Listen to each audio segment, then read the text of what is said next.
Bueno, compartir. Ah,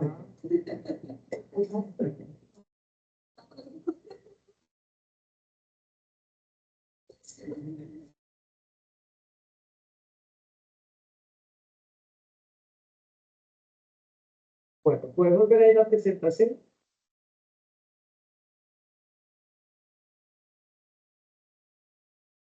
Bueno, concepto de empresa. ¿Por qué vamos a comenzar hablando del concepto de empresa? ¿Por qué? Porque la contabilidad se desarrolla en el ámbito empresarial. Es decir, lo que nosotros aplicamos es para el toma de decisiones empresariales. Nuestro entorno contable son las empresas. Nuestra unidad de análisis son las empresas.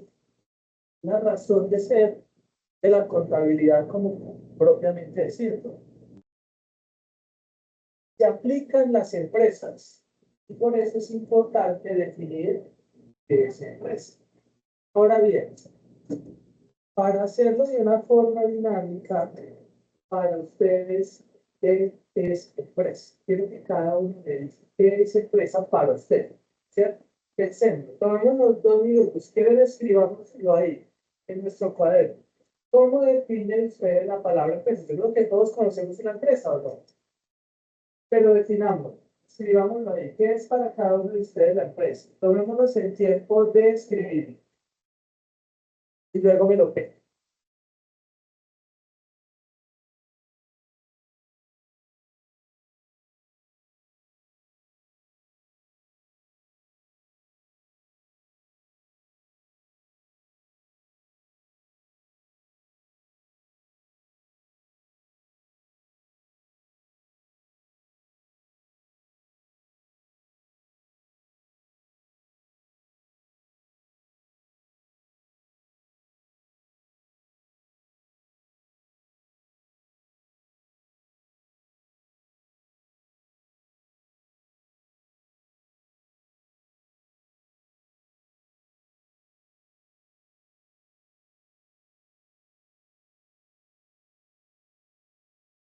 ¿Ya todos firmaron?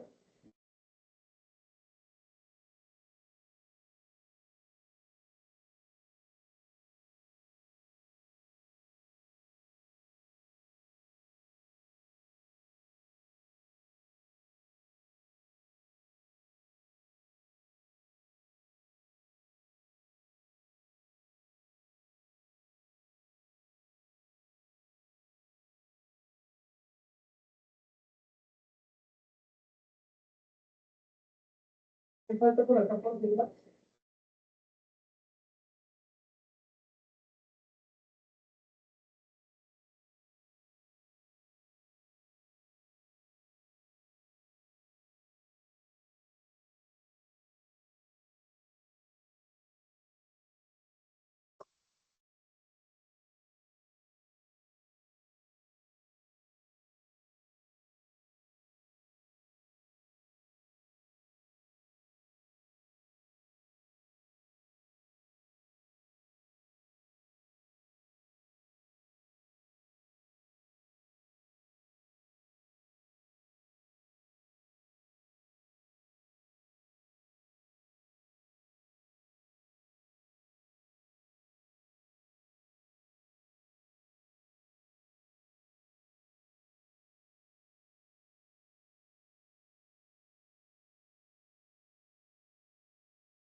Gracias.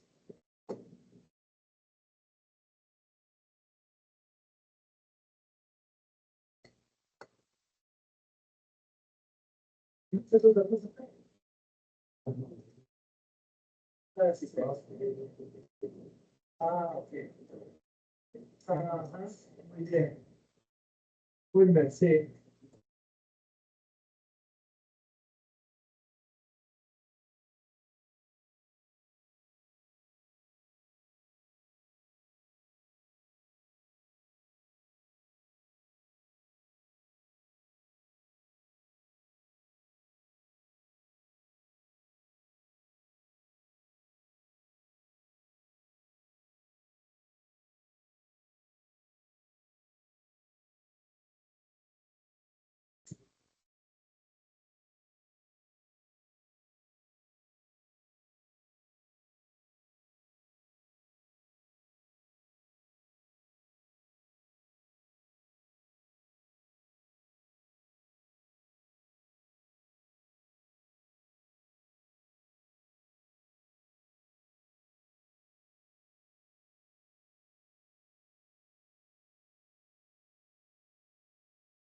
¿Listos? Ok, ¿quién quiere decirme primero su definición? Yo. Te escuchamos. Entonces, yo coloqué palabra empresa. Es una organización que tiene una actividad económica X y debe estar debidamente constituida legalmente para poder operar de acuerdo a su actividad económica. Bueno, sí. Muy bien, interesante, muy buena definición, me gustó, compañero. La empresa yo entiendo que somos una forma de de personas que necesitan hacer servicio, pero que Publicidad formada por un grupo de personas con el fin de ofrecer un servicio para el beneficio. Muy bien. Las veces hay que ver que es verdad, muy bien, está muy buena, muy interesante las definiciones. ¿Quién más? Bueno, yo no más personas porque la conflicto mental, el equilibrio, muy bien, ¿quién más quiere compartirnos su definición? Muy bien, definición de empresa hay muchas, ¿cierto? Las que ustedes nos acaban de contar están muy interesantes, se ajustan mucho al concepto de empresa. Y, adiós. Hola. Y me gustan como definiciones. Pero vamos a compartir, les voy a compartir una definición que está en nuestro código de comercio. Es una definición que a mí me gusta mucho también. Ojo, no quiere decir que las diferentes no estén bien, están excelentes, súper, me gustaron mucho, pero vamos a compartirles esta para que ustedes tengan otro punto de comparación. Se entenderá por empresa toda actividad económica. Si ustedes miran en varias de las definiciones que ustedes hablaban de actividad económica, ¿cierto? Organizada para la producción, transformación, circulación, administración o custodia de bienes, o para la prestación de servicios. Dicha actividad se realizará a través de uno o más establecimientos de comercio. Quizá lo único medianamente cuestionable en esta definición que puede ser el tema de los establecimientos de comercio, ¿no? ¿Y qué pasa que la haya sacado del código de comercio?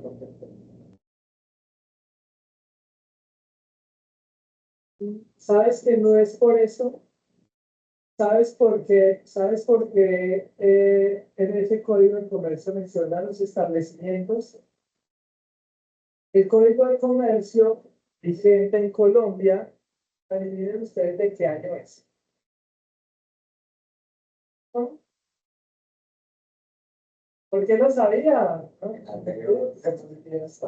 Muy bien, se los puse en la anterior y no lo habían visto. El único que la vio es de 1971.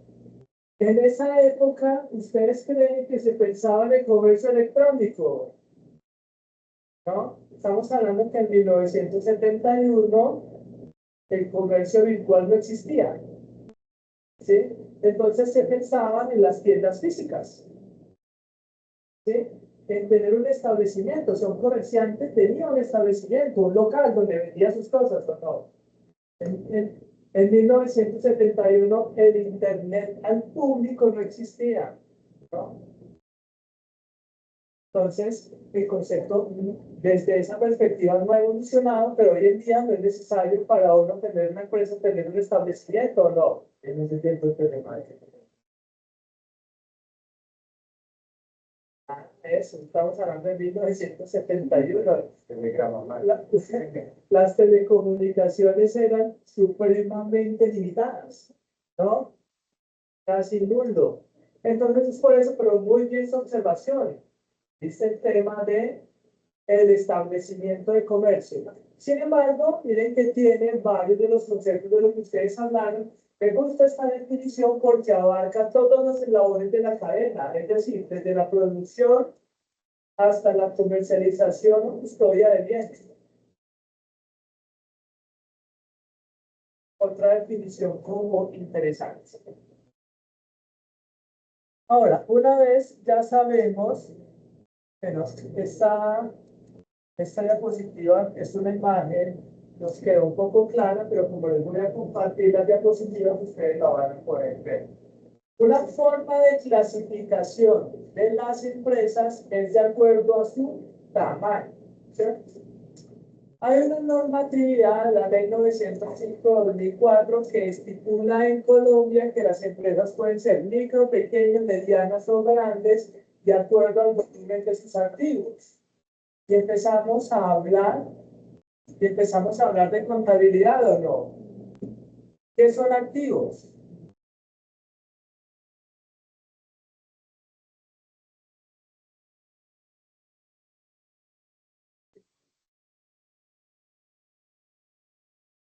Para irse en una preguntas porque ustedes luego lo van a ver detalladamente conmigo. Yo como dibujante soy muy buen contador público, pero este dibujito me lo sé de memoria. Para que entendamos el concepto de activo y podamos aplicarlo ya a microempresas. Adivinen qué les acabo de dibujar en el tablero.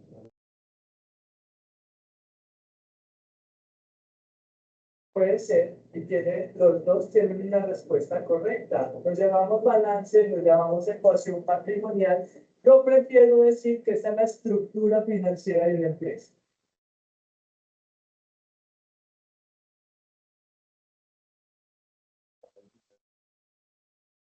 Esa es la estructura financiera. La estructura financiera de una empresa tiene dos bloques. Tiene un bloque de inversión y tiene un bloque de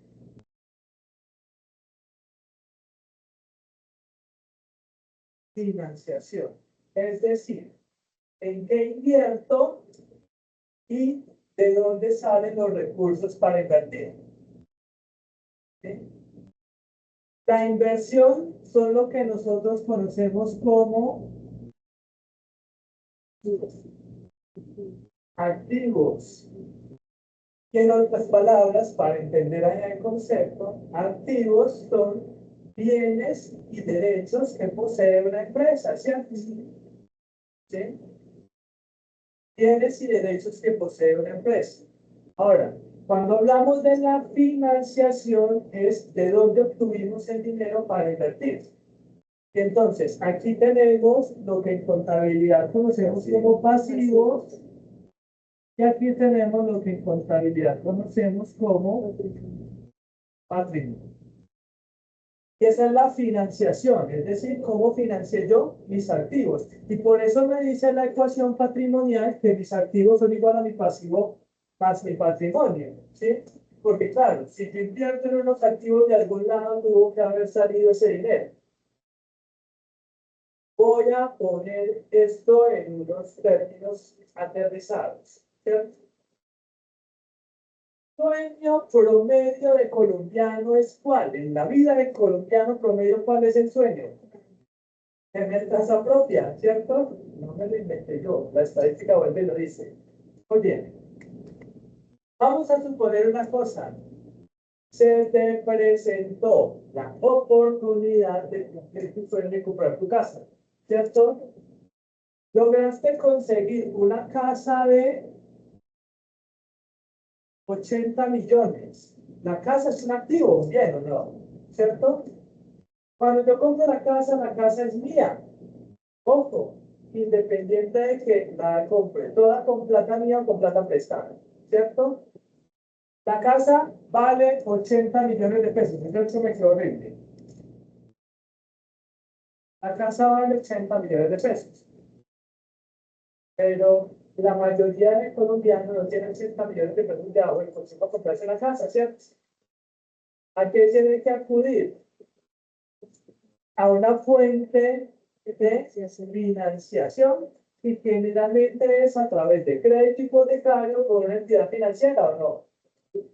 Pero el banco te presta máximo un 70% de lo que vale el predio, no te presta el 100%. A no ser unas líneas muy específicas de crédito, sobre todo de pronto en un lícito, que es un arrendamiento financiero, no es no es un crédito hipotecario, ¿no? Pero normalmente las líneas de crédito hipotecario te prestan un 70% del valor del crédito, ¿cierto? Si estamos diciendo que es un 70%, 7 por 8, las tablas sí se las aprendieron. 7 por 8 es 56, es decir, el banco te puede prestar hasta 56 millones. ¿Qué quiere decir eso? Que tú debes tener guardados ¿cuántos? 8 por 3, 24 millones. Y aquí es donde uno llega y junta cesantías, subsidio del gobierno, ahora monedas del marranito, todo lo que uno tiene para juntar esos 24 millones de pesos. ¿Sí? Ahí está la explicación. Mi activo es mi casa, ¿cierto? Así yo tengo un crédito hipotecario, la casa es mía, ¿cierto? La casa no es del banco. En escritura la casa es mía. Lo que pasa es que tiene una hipoteca o una restricción hasta que yo se la pague el banco, ¿no? Pero en papel la casa es mía. Y yo lo que tengo con el banco es una deuda, un pasivo, ¿cierto? Y el remanente, la diferencia entre lo que yo le debo al banco y lo que vale mi casa es la parte patrimonial, o sea, la que ya tengo libre de la casa. Los recursos propios, ¿cierto? Entonces, ¿cómo financiamos nuestra inversión? 56 millones de un pasivo con un tercero y 24 millones de recursos propios míos, ¿cierto? Y esto aplica a las finanzas personales y aplica en las empresas, ¿cierto? Las empresas para poder invertir se endeudan con terceros y reciben plata de los socios. ¿Sí? Una parte es préstamos que les hacen ajenos a la organización y otra parte es el patrimonio que pertenece a los socios de la compañía. ¿Clara esa estructura? ¿Ya conocían el dibujo? No sé, les voy a enviar el dibujo. Muy bien.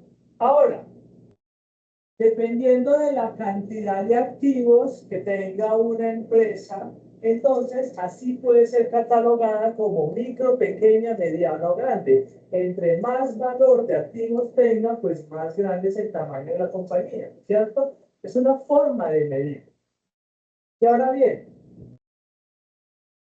como el valor del dinero en el tiempo es variable, ¿cierto? Por efectos de la inflación. Entonces, las normas en Colombia hace un tiempo dejaron de hablar en valores absolutos y hablan en los valores relativos en unas medidas que pueden ser medianamente actualizables. Me explico.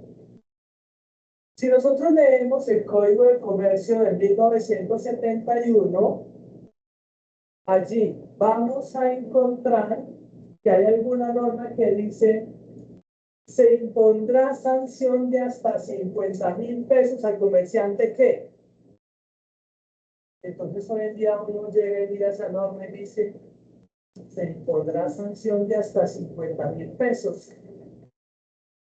Hoy en día, ¿qué es? Pues nada, ¿cierto? Es decir, en 1971, cuando se creó la norma, no estaba contemplado ese concepto de la pérdida del poder adquisitivo de la moneda y la inflación y dieron una multa de 50.000. Puede que en 1971 50.000 no era mucha plata o no. Pero ya hoy en día no. ¿Y cómo hacen entonces las normas para evitar perder vigencia en cuanto a las sanciones impuestas? Entonces no lo ponen en un valor absoluto, no dicen de cuánto es, sino en los valores que sean variables. Una forma es, por ejemplo, expresarlo en salarios mínimos mensuales legales vigentes. ¿Por qué? Porque el salario mínimo cada año se actualiza, ¿cierto? Entonces es una forma de no ir perdiendo vigencia. Por ejemplo, las normas tributarias ya no expresan las sanciones en montos monetarios, sino una vaina llamada VTs, unidad de valor tributario, ¿cierto? Entonces, todos los topes para uno declarar, las sanciones, todo está medido en VTs. En este momento está como en 47.000 pesos. 47.000 pesos. Ajá, para este año. Quiere decir, y esa VT cada año se actualiza por efecto de la inflación. Entonces, allí lo que tenemos es que a 2018 el salario mínimo era 762.242 y una microempresa era aquella que tuviera activos de hasta 500 salarios mínimos. En el 2018 estamos hablando que eran hasta 390.621.000, ¿no? Si hacemos la conversión a este año, el salario mínimo está en 1.300.000 por 500 salarios, estamos hablando de 5 por 3, 15 millones, 515 millones de pesos. Más o menos. De 390 ya a 515 millones aproximadamente. Si mis cuentas no están mal, calculan ahí y me da cuánto me da. 1.300.000 por 500. 1.300.000 por 500. Millones. De 150 millones. Sí.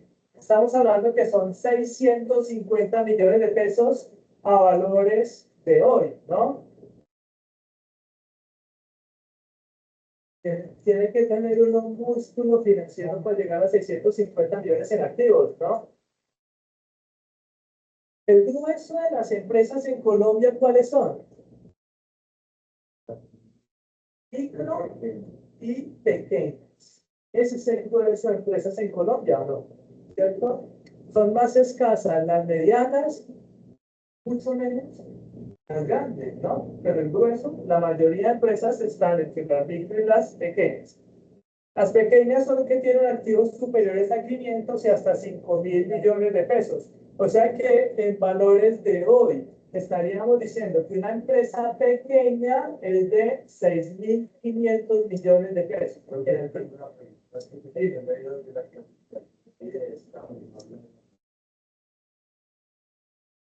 No, esta ley solo habla de activos, pero cuando nosotros hablamos, por ejemplo, de clasificación para las normas internacionales de información financiera comprende tanto activos como personal vinculado, exactamente, como número de empleados.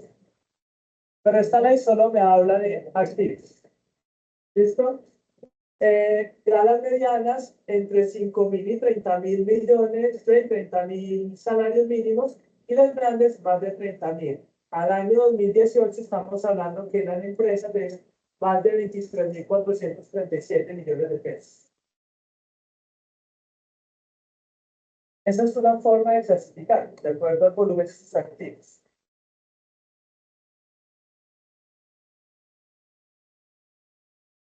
Otra forma de clasificar es de acuerdo a la actividad económica que desarrolla, ¿cierto? Entonces ahí es donde nosotros encontramos empresas de acuerdo al sector primario, sector secundario, sector terciario. ¿Cuáles son esas empresas del sector primario? Esas que explotan generalmente recursos naturales, ¿cierto? Que hacen la primera explotación, obtienen las utilidades de los recursos de la naturaleza, agrícolas, ganaderas, pesqueras, mineras.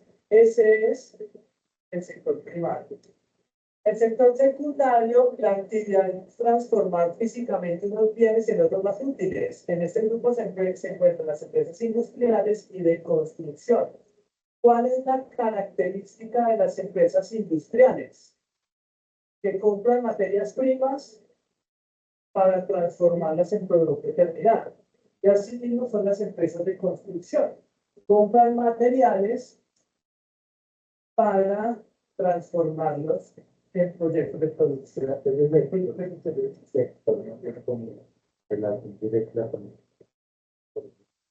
Más grande, digamos, de una plataforma de algo. Eso es lo que hace el productor, digamos, No lo bueno, cualquier cosa que la primera. Entonces, hoy que ya no le debería a la persona, pues lo que creo que los conocimientos, sea, como que yo no estoy iría a vender a la persona directamente, sino que iría a una gran plataforma, como la que sería el terciario, que sería la o algo así. Sí, tienes razón. O sea, no necesariamente el productor deja de ser del sector secundario por a quien le vende, ¿cierto? O sea, lo que hay que ver es que lo que lo convierte en sector secundario es que es una empresa industrial, que es un proceso de transformación, ¿cierto? Independiente de quién sea su cliente. Pero tiene mucha lógica tu pregunta en el sentido de que normalmente los productores le venden a grandes comercializadores, ¿cierto? Que son los que se encargan del detalle, de venta al detalle, ¿cierto? Si no fuese así, no existiría el siguiente sector, que es el sector terciario, que es donde están los del comercio y prestación de servicios, ¿cierto? ¿Qué es lo que caracteriza a un comerciante diferente de un productor? ¿Qué tiene, o sea, qué diferencia a un productor de un comerciante? Comerciales. El productor fabrica, ¿cierto? Es decir, el comerciante vende el producto, lo compra terminado y lo vende terminado. No le hace ningún proceso de transformación. Le agrega un margen de utilidad, pero sin modificar el producto, ¿cierto? Por ejemplo, pensemos nosotros en una empresa reconocida en la ciudad de Armenia, la cacharrería Ya. Que todos alguna vez hemos comprado la cacharrería Ya o no. ¿Ellos qué hacen? Comercializan, compran productos terminados y así mismo lo venden. Productos de papelería, lapiceros, lápices, borradores, cartulinas, como la papelería. Ellos tienen sus proveedores a los que le compran y tienen sus clientes a los que les venden, pero el producto en las mismas condiciones. No hay ningún proceso de transformación allí.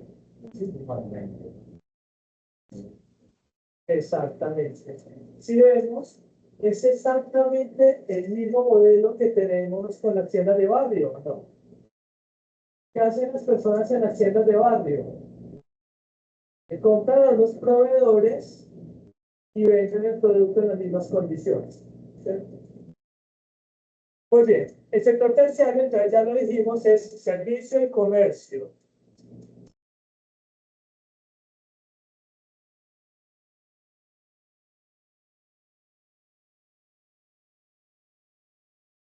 Bueno, me llamó la atención, ahora que hablábamos de las definiciones de empresa, que algunos tocaron el tema de las sociedades.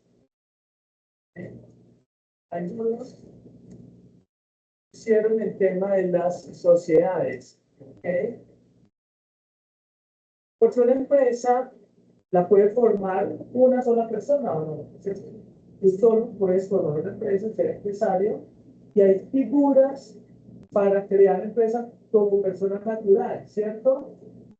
Sin embargo, también es muy usado las sociedades mercantiles, es decir, que tú te asocies con otras personas para crear sociedades. Y es que hay que tener en cuenta que cuando hablamos de tipos de sociedades es muy importante tener en cuenta las responsabilidades.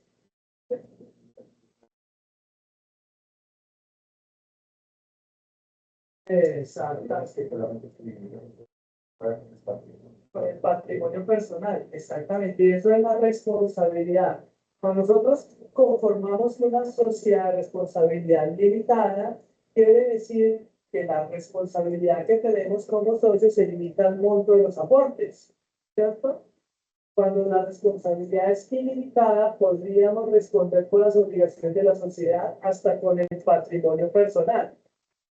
Normalmente uno que busca blindar sus pertenencias o no. Porque si se pierde lo que invertimos en la sociedad. Más no que me pueda quebrar yo con todos mis bienes personales.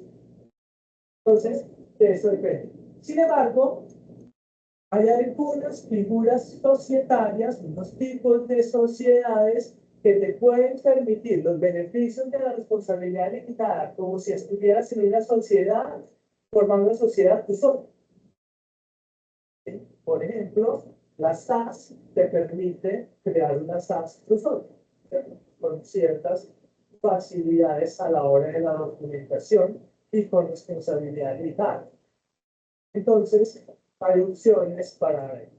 Entonces, tenemos empresas individuales que pertenecen a una persona, esa responde frente a terceros con todos sus bienes, su responsabilidad es ilimitada, y empresas societarias o sociedades generalmente constituidas por varias personas. En verano no llueve. Estamos en verano.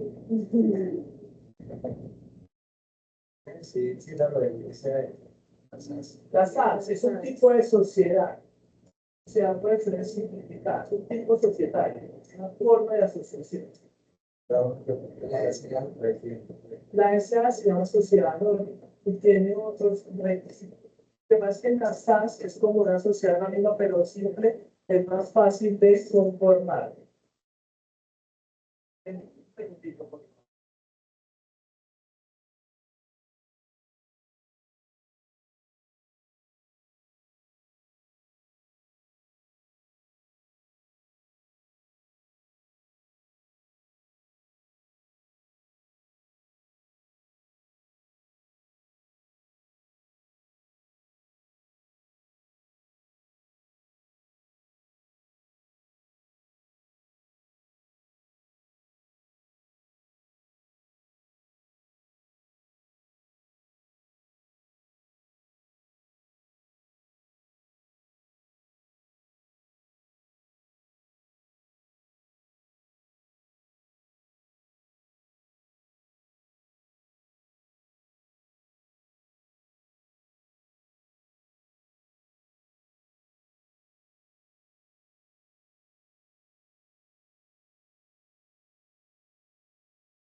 Bueno, según el ámbito de aplicación es donde opera la empresa, ¿cierto? Si es solo local, o sea, acá en la ciudad, si tiene presencia regional, por ejemplo, por una región, el eje cafetero, por ejemplo, es una región, si es empresa a nivel nacional, que tiene sucursales y puntos en todo el país, o si son multinacionales, que son grandes empresas a nivel mundial.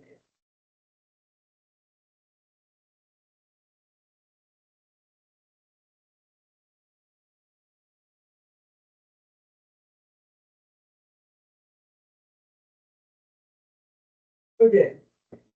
Otra forma de clasificación de las tantas que tenemos es según el origen de los fondos o de capital que la componen. La empresa privada es constituida con capital de particulares, ¿cierto? Es decir, de personas que no tienen o no reciben recursos del Estado o recursos públicos.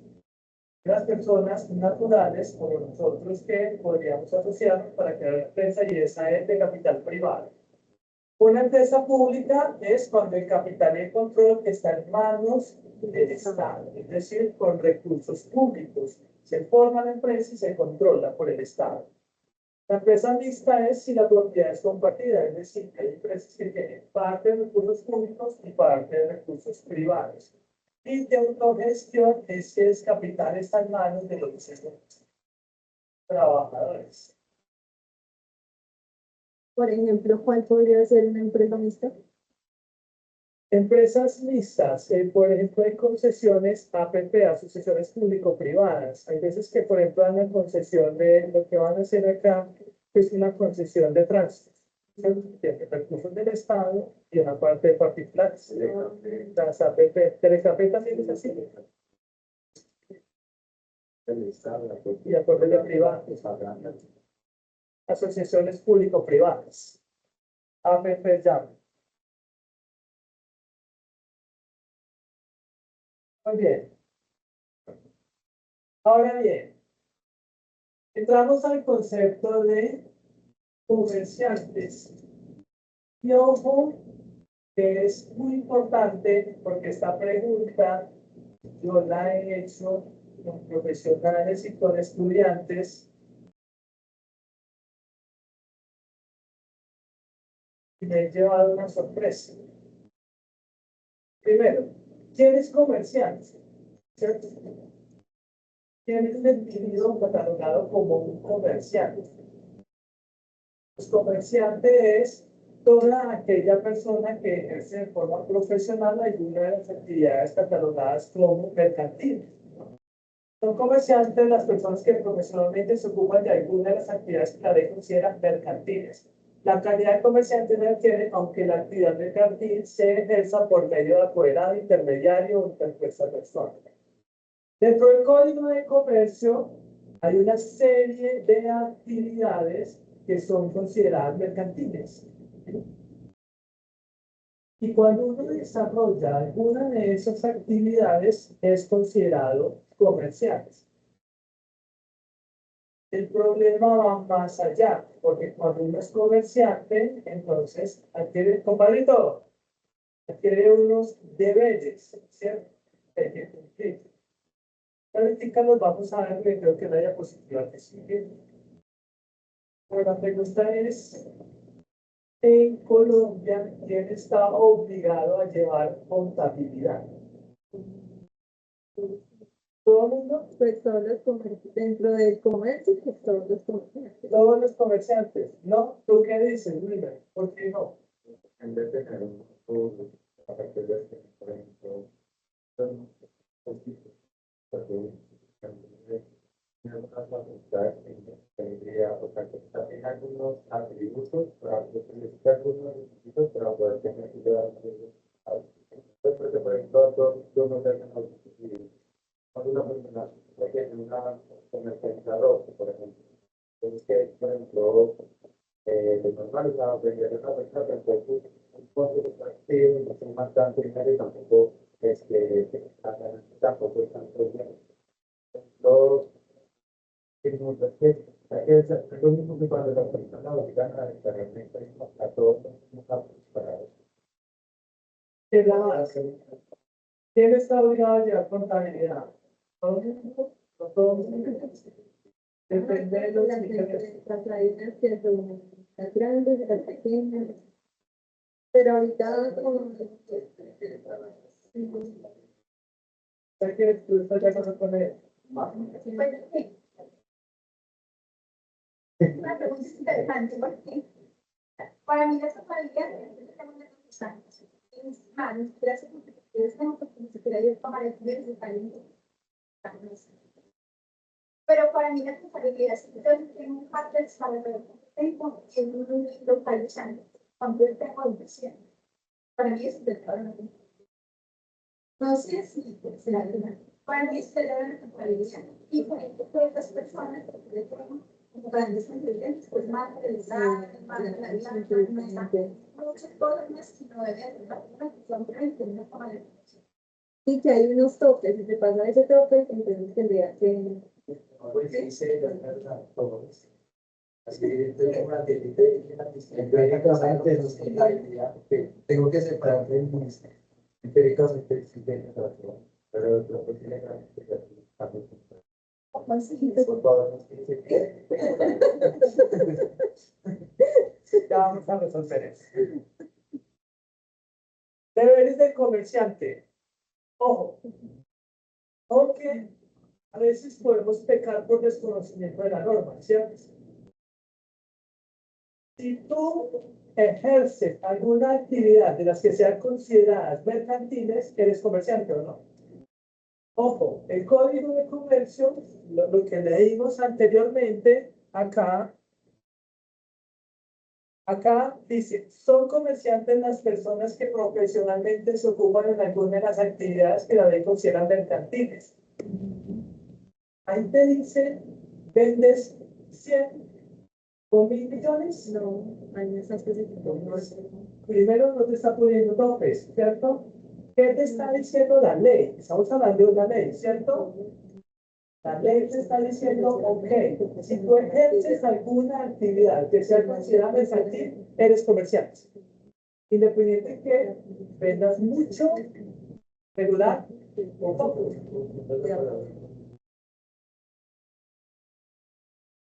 Profesionalmente se refiere a que te dedicas a eso. Vives de eso, ¿cierto? Es un oficio exactamente. Es una actividad regular, no intermitente, no de vez en cuando. ¿Cierto? En este orden de ideas, por ejemplo, allá al frente tenemos la ventanilla de frente de la universidad, ¿cierto? Esa persona ejerce una actividad que es mercantil, ¿cierto? Comprar y vender productos. Y la ejerce constantemente. Para mí, él es comercial. Y estoy seguro que para la norma también. ¿Cierto? Ojo, esta norma específico no nos dice topes. El Código de Comercio no habla de cantidad de ventas, ni de activos, ni de empleados. No. Dice desde que es una actividad mercantil, ¿cierto? Correcto. Tienes razón. Hasta ahí vamos en que es comercial. Pero luego el Código de Comercio, en el mismo código dice, ok, si tú eres comerciante, debes cumplir con unos deberes. ¿Cierto? ¿Está pequeño? Yo se los leo y luego les comparto las diapositivas. Les comparto las diapositivas. De hecho, le decía a María Eugenia que forme un grupito de WhatsApp con ustedes. Yo les comparto estas diapositivas a María Eugenia inicialmente por el WhatsApp, porque esas diapositivas van para la plataforma, pero como ustedes todavía no tienen plataforma, para que puedan ir estudiando, yo les comparto las diapositivas por WhatsApp y ustedes ya las descargan. ¿Listo? Muy bien. Entonces, tu tarea es crear el grupo y escribirme pidiéndome las diapositivas. ¿Listo? Vale. Entonces, el primer deber es matricularse en el registro mercantil. Eso es en la Cámara de Comercio. Entonces, el primer deber por norma es inscribirse. ¿Cuántas tiendas de barrio casi seguros que, por ejemplo, se meterían en el registro mercantil? Cámara de Comercio. ¿Y es un deber o no? Y cuando dices un deber, por una ley, pues es algo que debemos hacer. Segundo, inscribir en el registro mercantil todos los actos, libros y documentos respecto de los cuales la ley exige esa formalidad. Vale. Pero mira el tercero, el que me parece más importante. Llevar contabilidad regular de sus negocios conforme a las prescripciones legales. ¿Cierto? Es decir, llevar una contabilidad, pero de acuerdo a la normatividad. Y la normatividad exige que la contabilidad tenga unos estándares mínimos. ¿Sí? O sea que, según la ley, sí deberías llevar contabilidad más de antes. Lo que pasa es que a veces confundimos conceptos. ¿Y por qué confundimos conceptos? Porque está el Código de Comercio, pero está el ogro de la sociedad. ¿Qué es el ogro de la sociedad? La DIAN. Comercialmente estamos obligados a llevar contabilidad. Fiscalmente, no todo el mundo. ¿Sí? Es decir, para la DIAN observa esto. La DIAN dice, no, para mí hay un responsable de IVA y no responsable de IVA. Los que son no responsables de IVA son los que cumplan estos topes, que hay que ser profil natural, ingresos de menos de tanto, solo un punto no puede ser usuario de enero. Entonces la DIAN se va y te dice, no, tú no estás obligado a llevar contabilidad. Cuando la DIAN te dice que no estás obligado a llevar contabilidad, está diciendo, no estás obligado a llevar contabilidad para mí, ¿cierto? Es decir, para la DIAN.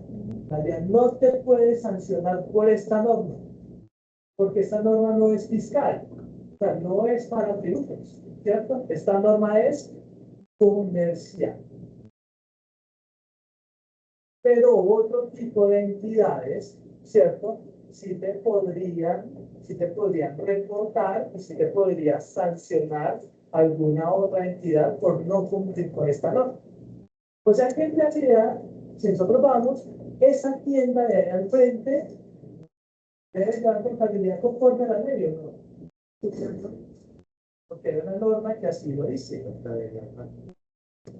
Tienen aviso con Bien, ya listo y todo, exactamente. ¿Qué más dice? Aparte de llevar contabilidad regular de los negocios conforme a las prescripciones, conservar con arreglo a la ley la correspondencia de demás documentos relacionados con el negocio, y cuando dice demás documentos, incluye soportes de contabilidad, ¿no? Denunciar ante un juez la competencia, es competente en la sesión en el pago corriente de sus obligaciones mercantiles y abstenerse de dar actos de competencia desleal. Fíjense qué amplios son los conceptos, ¿o no? Pero aquí iba acá. Hay una norma que dice, si nosotros vamos a esta norma, casi todo el mundo debería llevar responsabilidad. Por pequeño que sea la empresa. Cosa es que no se aplica rigor sobre eso. Muy bien. Hay algo que tengo que hablar muy bien con ustedes y son las normas básicas. ¿Eh? Y las normas básicas son los preceptos que nos indican cómo se debe llevar una contabilidad. Y aunque el decreto 2649 ya quedó derogado con la entrada en vigencia de las normas internacionales de información financiera, hay información en ese 2649 supremamente útil, linda para uno analizar desde la perspectiva contable. Entonces, las normas básicas las vamos a trabajar. Les voy a dar una explicación de normas básicas para que nuestro espectro de entendimiento contable sea más grande y veamos cómo es que se puede llevar una contabilidad. Sin embargo, dentro de esas normas básicas está la primera, que es el ente económico, ¿cierto?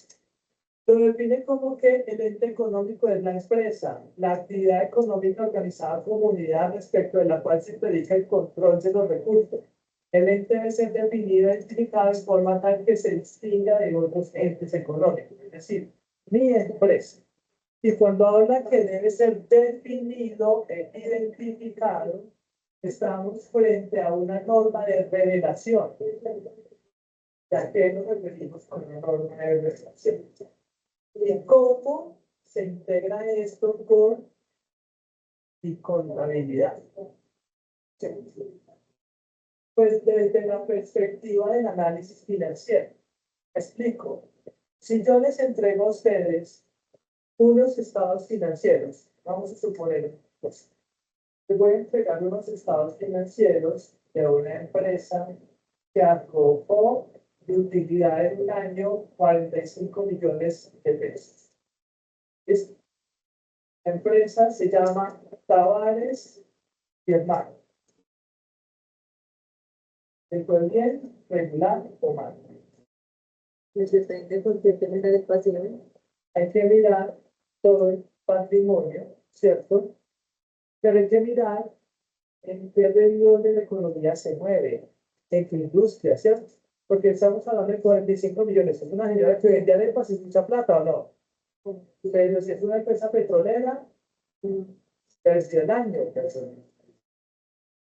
Es importante nosotros saber qué empresa es a qué se dedica, cómo está conformada o no es importante para el análisis. Eso es el ente económico. Cuando tú presentas unos estados financieros, lo primero que debes revelar y es escribir de qué empresas son esos estados financieros. ¿Cierto? No solo cómo se llama, no. ¿En qué sector de la industria se mueve? ¿A qué se dedica? ¿Desde cuándo está conformado? ¿Qué tipo de sociedad es? ¿No? Para tú hacerte una idea de los estados financieros de qué empresas son. Si yo les digo Tavares y Hermano, ustedes no tienen ni idea a qué se dedican, ¿no? Como puede vender reciclado, puede vender petróleo. Es importante que cuando una persona vaya a analizar estados financieros de una empresa, sepa de qué empresa son o no. Pensemos en Ecopetrol. Si a nosotros nos entregaron los estados financieros de Ecopetrol, Pues en Colombia todos sabemos que es Ecopetrol, ¿o no? ¿Cierto? Pero si viene un asiático que en la vida había pisado Colombia y le presenta un mercado financiero, usted dice Ecopetrol y acá, ¿tienen ni idea quién es Ecopetrol o no? A él hay que entrar a explicarle qué es Ecopetrol. ¿Y cómo? Definiéndoselo, escribiéndole, diciéndole, mire, Ecopetrol está, ta. ¿Está claro? ¿Por qué es tan importante el tema de la definición del ente económico? Muy bien. No, ¿qué dijiste? Navidad. Sí. Muy bien, no, ya para aliviar las cargas, les traje el primer quiz. ¿Sí? Entonces escribí.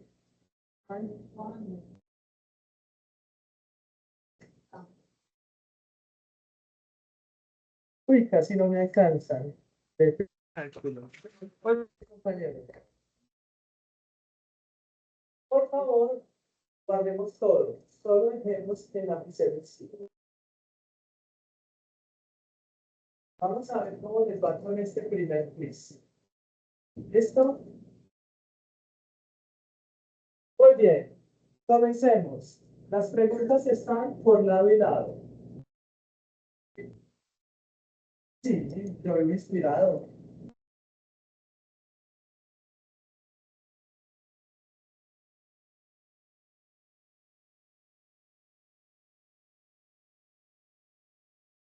Muy preciso. Niños, acabo de entregarles un taller de sentido común. Un taller de sentido común. Vamos a resolver ese taller. Son solo 10 preguntas. ¿Listos?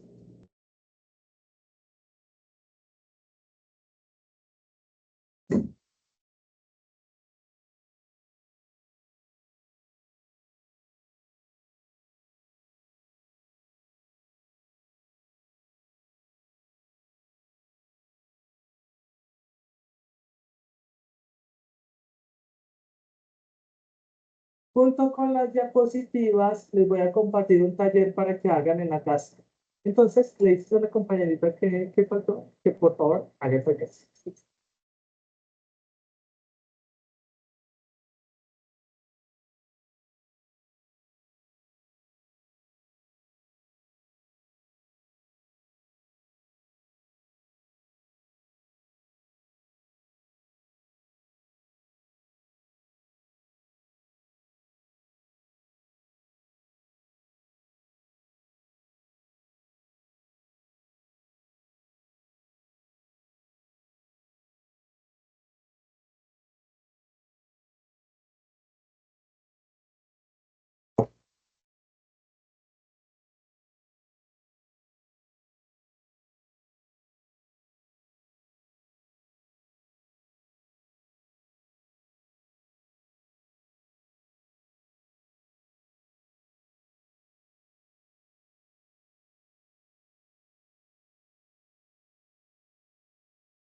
Terminaron.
Recuerden que al lado de atrás hay más preguntas.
¿En serio? Sí.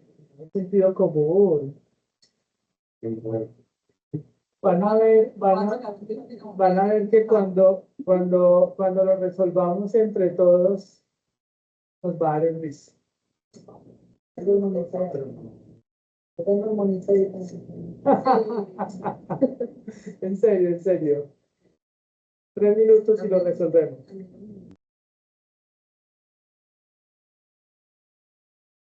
Desde ese corcho. Ahí tengo un adulto.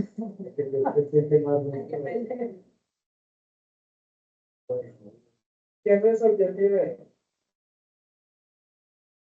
Vamos a resolverlo. ¿Quién resolvió el primer? Cuéntanos, ¿qué dice? Léelo lo primero y después me dices cuál fue tu respuesta.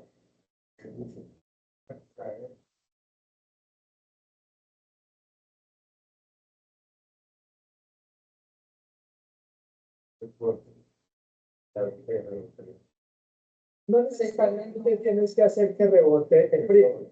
Tú puedes hundir el corcho y después de que el corcho esté adentro, pues tirar la botella y sale el frijol o no. Claro, ojo, dice sin romper la botella ni sacar el corcho. No dice no meterlo, no. Podemos hundir el corcho para que se vaya dentro de la botella, ¿no? Y una vez el corcho adentro, la boca de la botella queda libre para que el frijol salga. Muy bien, muy difícil. Ok, ¿el siguiente cuál es? Tenemos una ecuación. Ok, ¿qué dice? ¿Quién lo resolvió? Son números romanos, ¿no? Esta es tu. ¿Qué número es este? Más 1 igual a 10. Y así que dice 10 igual a 1 más a 9. 10 es igual a 1 más 9. Ah, la actor la otra. Sí.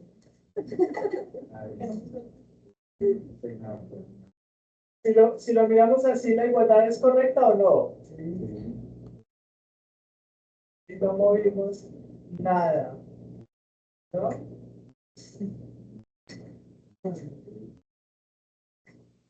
Siguiente punto. ¿Cuántas estampillas? ¿Cuántas estampillas de 2 centavos hay en una hay en una docena? ¿Cuántas? ¿12? Igual, Es que yo no dije que no, dije que 12. En una docena hay 12, independiente de cuánto valga, ¿no? Muy bien. ¿Cuál sigue? ¿Quién los unió? Ojo, ¿son cuántos puntos? Son 9. 9.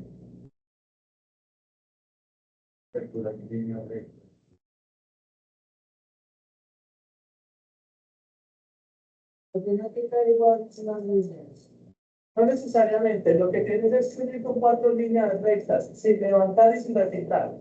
4. ¿Quién lo hizo? ¿Qué levantaste? ¿Quién lo hizo?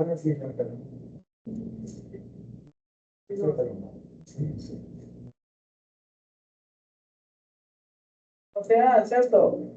Ojo, voy a hacerlo yo, pues. Cuenten las líneas y miren si levanto y repito. 1,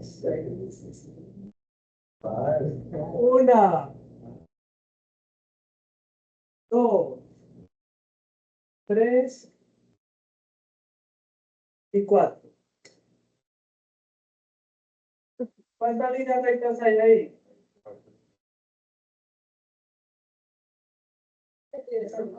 ¿Nunca pensaste que en un punto del ejercicio dice que no nos podíamos salir del contorno? A veces las limitaciones las tenemos nosotros o no.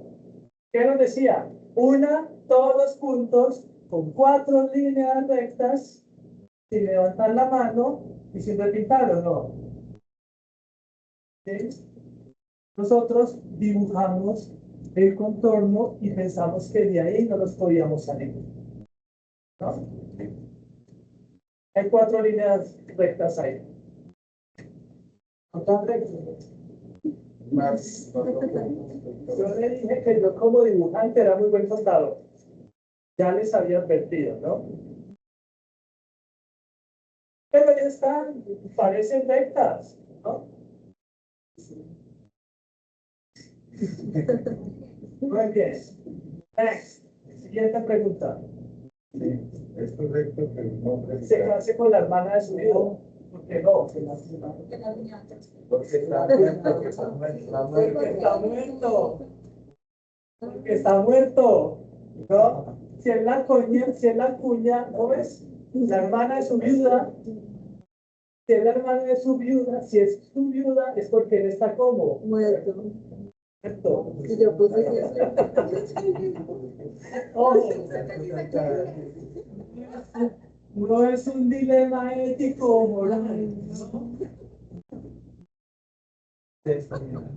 Ahora, yo dije, pues pues, sí, ya en Colombia los muertos votan, no se van a poder casar. ¿Listo? Pero claro, si es la hermana de su viuda, es porque él está mal. ¿Esa es comprensión de lectura o no? Entonces Siguiente. ahí no. No, pero ¿por qué? Siguiente. Un campesino tiene 3 montones. La duro. Un campesino tiene 3 montones grandes de ¿Saben qué es el heno, no? Si es una paja, pasto seco. Otro campesino tiene 6 montones chicos. Ajá. Y un tercer campesino tiene 4 montones medianos. Y si decidieron juntar todos, ¿cuántos montones habría? ¿Cuántos montones habría? ¿No? Uno, un solo montón. ¿Cierto? Si juntan todo es un solo montón. Así está como que la Está bien. Muy bien, la que sigue. Un perro con una pelota de tenis junto a su cuarto, cerca del tenis que crecía el pez y que una pared, pero por cualquier objeto que y sin utilizar un por verlo que se ¿Cómo lo harías? Alzando la cabeza. Hacia arriba, ¿cierto? Entonces, Lanzándola, pero hacia arriba. Los padres alzaron 3 piedras, cada uno de Yo puse que eran diferentes, los papás tienen una fácil, los hijos son independientes y los padres. no, yo Dos puse, padres y 2 hijos casaron 3 siervos y cada uno se llevó un siervo a casa. ¿Cómo es posible esto? ¿No independiente de los hijos? No. no porque eran 3, cada uno se llevó uno, ¿no? no eran 4. Eran 4, pues yo me fui a casa, Ah, me fui a casa con mi abuelo, mi papá y yo. y yo. Mi abuelo y mi papá Y son 2 padres. Mi papá y yo somos 2 hijos. En realidad somos y no vivo con ellos. Y cada uno se llevó uno, ¿no? Ajá, cada uno se casaron 3 siervos y cada uno se llevó uno a casa o no.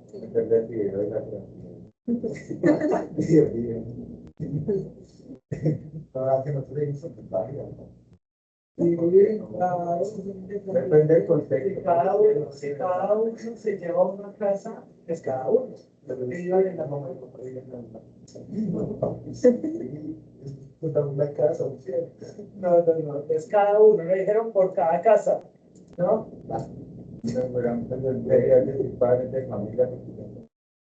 Muy bien. Next. La siguiente. Un Este tipo de excavaciones está perforando valles para las instalaciones de postes de internet.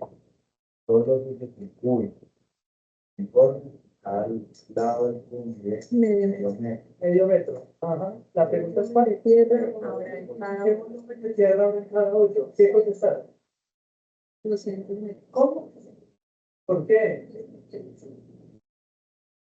La respuesta es cero. Precisamente para que quede un hueco, ¿qué hacemos? ¿Sacamos la tierra o no? ¿Cuánto va a ser por ahí? 550 metros por 50 metros. Yo me puse dice, No. La respuesta es cero. Precisamente para que quede un hueco, le sacamos la tierra. La última respuesta. ¿Quién la hizo esa última? pero ¿Quién no la explica? La de las manzanas, ¿no? Con naranjas, que era lo que vendían ese par de piscos, ya hasta se me olvidó. Manzanas, ¿quién la resolvió?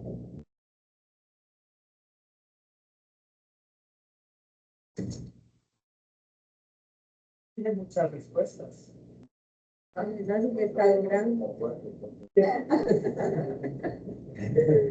¿Qué pasó con ese peso, no?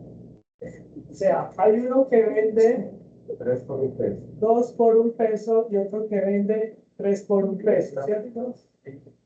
Si este tiene 30 naranjas, manzanas, perdón, y este tiene 30, Son 60.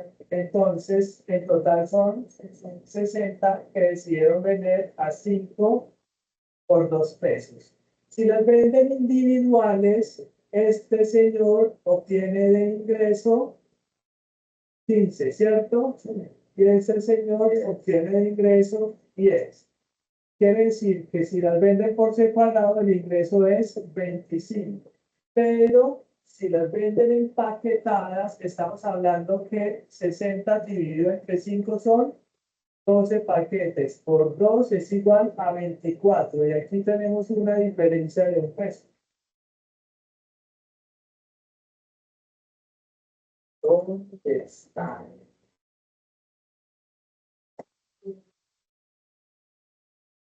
Ellos se dieron cuenta que se perdió un peso.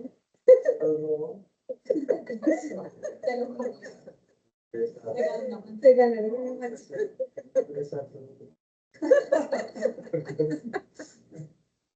Ustedes se saben de cuento el pescadito. Primero la espinita. Ahí les dejo la espinita. Que resuelven este para la próxima. Ellos, No, pues, muy complicados esos ejercicios de sentido común. Sí, sí, Lo que pasa es que poco trabajamos nuestro sentido común. Ese tipo de ejercicios son buenos para ejercitar nuestro cerebro. Bien, me cuenta que carezco de así es para mí. Es un enorme placer trabajar con ustedes, son niños. Muchísimas gracias. Nos vemos la próxima semana.